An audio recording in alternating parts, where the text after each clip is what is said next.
It was the largest federal undercover investigation of its kind, and the target was a New Mexico-based counterfeiting ring.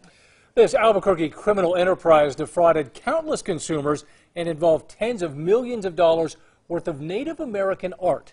Tonight, investigative reporter Larry Barker takes you inside the case files of this true crime.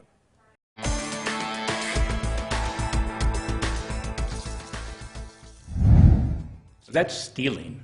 That's stealing. They're taking food out of the mouths of people.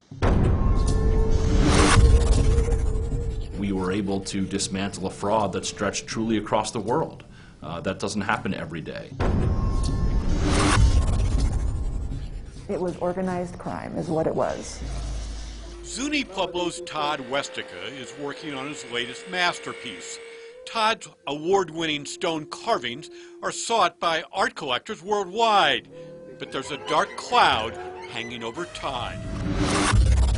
And in Santa Fe, Navajo artist Liz Wallace is handcrafting her latest creation. Liz's unique designs have earned her an international reputation, but her livelihood is at risk. I feel defeated. My soul is just, like, it's so overwhelming. We're talking about Native American art, everything from Navajo turquoise and silver to ZUNI inlay. It's a huge tourist draw and one of our most important industries. But today, con artists are flooding the Indian jewelry marketplace with cleverly disguised counterfeits, bilking consumers out of millions of dollars. BRONWYN Fox is a Santa Fe gallery owner. Do you find that the average consumer out there is going to know the difference between a fake and the real deal? Unfortunately not. You're talking about stealing people's livelihoods. You're talking about deceiving a vast swath of the American public. It's outright theft. Mark BAHTI is a second-generation art dealer in Santa Fe. If I stroll the plaza and go in a couple of stores up and down the plaza, I'm not going to see any fakes here in Santa Fe. You will see more fakes than you'll see genuine. Counterfeiting Native American art is a federal crime. After fake jewelry showed up here in Albuquerque and in Santa Fe, the feds launched a major undercover investigation dubbed Operation ZUNI. It was a very big deal. John Anderson is a former U.S. attorney. This crime spanned all the way from the Philippines across the western United States. The mastermind behind this scheme, Albuquerque businessman Jawad Khalaf. Together with co-conspirators, they orchestrated a criminal enterprise involving tens of millions of dollars worth of phony Native American art. Ground zero for the con game, the Philippines. Hidden behind massive gates on a nondescript street in Cebu City was the nerve center, a Filipino sweatshop called Fashion Accessories for You. That's primary business, maybe its exclusive business, was to make counterfeit Native American style jewelry to be imported to the United States.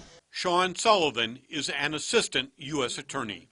They were obtaining genuine Native American jewelry and artwork and copying it, creating molds so that they could duplicate artwork on the cheap overseas in factories in the Philippines with the design of passing it off to American consumers as real works of art. The fakes were pretty good. The counterfeiters knew what they were doing. They did. The Filipino factory churned out hundreds of thousands of Native American knockoffs. For example, Edison Yazzie is a well-known Navajo craftsman based in Gallup. His art was counterfeited here in the Philippines. This inlay pendant was created by Navajo jeweler Calvin Begay, and this is a Filipino fake. The imitations were shipped to this Albuquerque business owned by Jawad Khalaf called Sterling Islands. We're talking about hundreds of thousands of pieces of jewelry, bracelets, earrings, necklaces of that sort. What they had on them were stickers that said, made in the Philippines. But those could be easily removed by an unscrupulous jewelry store owner who wants to deceive a customer. Over the course of the investigation, Sterling Islands received truckloads of counterfeit jewelry with a wholesale value of almost $12 million.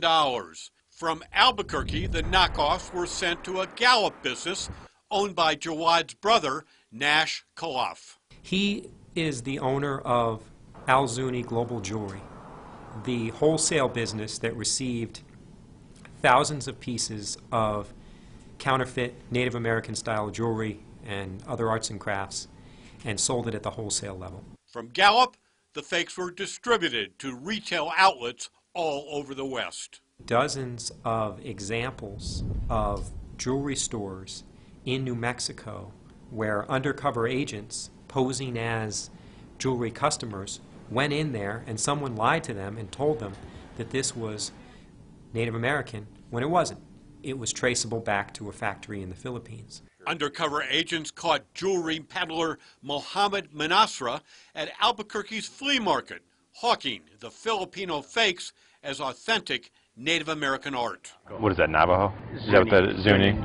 And when undercover agents visited Gallery 8 in Old Town, the sales clerk said the fakes were authentic Native American art.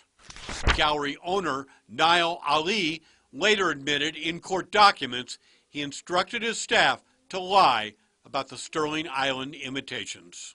Operation ZUNI spanned 9 years. Federal agents seized 350,000 pieces of counterfeit jewelry valued at more than $35 million. This was the biggest fraud scheme involving Native American jewelry and arts and crafts, maybe in the entire United States. Mohammed Manasra was convicted for his role in the scheme. He was sentenced to a year's probation and forfeited more than 5,000 pieces of counterfeit jewelry.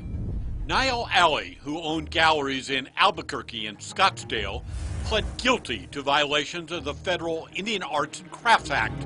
He was sentenced to 6 months in a federal penitentiary. Jawad and Nash Khalaf pleaded guilty to a federal crime and were sentenced to 2 years probation. They forfeited $290,000 in cash as well as the counterfeit jewelry. The brothers were ordered to each pay a $300,000 fine. The Sterling Island scheme has been shut down, but don't think the problem of fake Native American art has gone away. As long as there are big profits to be made, the crooks will always be there.